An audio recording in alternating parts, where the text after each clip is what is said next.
আসসালামু আলাইকুম প্রিয় দর্শক, আশা করছি ভালো আছেন। দর্শক, আপনারা ডাকসু নির্বাচন সম্পর্কে দেখলেন বা অনেকেই জেনেছেন যে ঢাকা বিশ্ববিদ্যালয়ের যেই ছাত্র সংসদ রয়েছে ডাকসু, সেখানে নির্বাচন হচ্ছে। তো এই ডাকসু নির্বাচন নিয়ে সারা দেশের চোখ আহ, রয়েছে ডাকসুর দিকে, কিন্তু নানান মহল থেকে প্রশ্ন উঠতে শুরু করেছে নির্বাচনটি কি আসলে নিরপেক্ষ হয়েছে, নাকি নির্বাচনটি একটি নির্দিষ্ট দলের যারা সদস্য রয়েছেন তাদেরকে জিতানোর জন্য হচ্ছে। এটি কি বড় প্রশ্ন। দর্শক, আমরা কিছু আজকেরই কিছু শিরোনাম দেখি, সংবাদপত্রের কিছু মিডিয়ার শিরোনাম দেখি। এটি হচ্ছে বাংলা ভিশনের একটি নিউজ অনলাইন। শিবিরের প্যানেল সিট নিতে বাধা নেই, ছাত্র দলের বেলায় বাধা কেন, এটি মন্তব্য করেছেন নাসির। এরপরে ডাকসুতে কি জামাত শিবিরের নির্বাচন, প্রশ্ন রেখেছেন ছাত্র দলের সভাপতি। এটি জামাত শিবিরের নির্বাচন কিনা। এরপরে সাদিক ফরহাদ সম্পর্কে অভিযোগ করলেন উমামা ফাতেমা। উনি অভিযোগ করেছেন যে সাদিক এবং ফরহাদের ব্যালটে টিক দেয়া, ব্যালট বুলেট, এটি হচ্ছে বুথের ভেতরে পড়ে থাকতে দেখা গিয়েছে, যেটি ব্যালট বক্সে বাইরে ছিল। হয়তো ব্যালট বাক্সে দিতে গিয়ে সেটির ভিতরে না পড়ে বাইরে পড়েছে, এমনটি আশঙ্কা করছে। ডাকসু ভোট কেন্দ্রে গিয়ে যে অভিযোগ করলেন বামপন্থী জিএস প্রার্থী মেঘমল্লার বসু। বামপন্থীর যে জিএস প্রার্থী রয়েছে মেঘমল্লার বসু, তিনিও নির্বাচন নিয়ে প্রশ্ন তুলেছেন। শিবিরের বিরুদ্ধে অনিয়মের অভিযোগ মামা ফাতেমার। তার মানে মোদ্দা কথা হচ্ছে যে শুধুমাত্র শিবির ছাড়া অন্য অন্য সকল যেই সংগঠন রয়েছে সবাই মোটামুটি শিবিরের বিরুদ্ধে এই নির্বাচন কারচুপির অভিযোগ এনেছেন। নির্বাচন কমিশনের বিরুদ্ধে পক্ষপাতিত্বের অভিযোগ এনেছেন, শিক্ষকদের বিরুদ্ধে পক্ষপাতিত্বের অভিযোগ এনেছেন। কিন্তু যদিও তারা এটি অস্বীকার করেছেন, তারা বলেছেন যে না, নির্বাচন সুষ্ঠু হচ্ছে, নিরপেক্ষ হচ্ছে। এখন দর্শক, আসলে পর্যবেক্ষণ করলে কি দেখা যায়, দেখুন, এই যে নির্বাচনটি হচ্ছে ডাকসুর নির্বাচন, বাংলাদেশের আগামী জাতীয় সংসদ নির্বাচনের প্রতিচ্ছবি ধরে নেওয়া যেতে পারে যে এটি একটি ট্রায়াল। জামায়াত শিবিরকে ক্ষমতায় বসানোর জন্য যদি এটি একটি ট্রায়াল হয়ে থাকে, ট্রায়াল কেস হয়ে থাকে, যে এমনটি ভবিষ্যতে করা হবে, তাহলে অবাক হওয়ার মতন কিছু নেই। কারণ বর্তমান সরকার জামায়াতের এবং তথাকথিত ইসলামপন্থী দলগুলো এবং এনসিপি সহ স্বাধীনতা বিরোধী যে শক্তিটি রয়েছে, এদেরকে এদেরকে পুনর্গঠন করার জন্য বা এদেরকে রাষ্ট্রীয় ক্ষমতায় বসানোর জন্যই যে উঠে পড়ে লেগেছে, এমনটি আসলেই এখন প্রতীয়মান হয় যে এটি আসলে একটা সময় অনেকেই আশঙ্কা করছিলেন বা বিশ্লেষণে মনে করছিলেন, কিন্তু এখন এটি হয়তো বাস্তবে রূপ নিতে শুরু করছে। দর্শক, বিএনপি যেটি ভেবেছিল যে তারা হয়তো ক্ষমতায় চলে এসেছে বা ক্ষমতার খুব কাছাকাছি, তেমনটি কি হতে যাচ্ছে বলে আপনারা মনে করেন?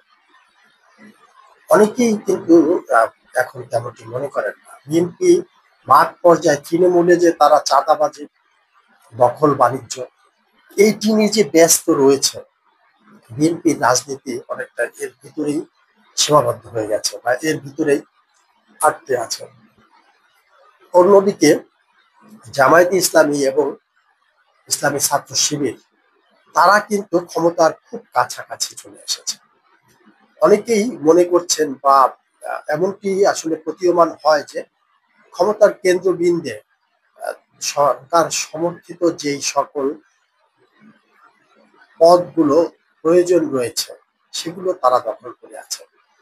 দেশের প্রায় সকল শিক্ষা প্রতিষ্ঠানে, পাবলিক বিশ্ববিদ্যালয়গুলোতে জামাত সমর্থিত প্যানেলগুলো রয়েছে।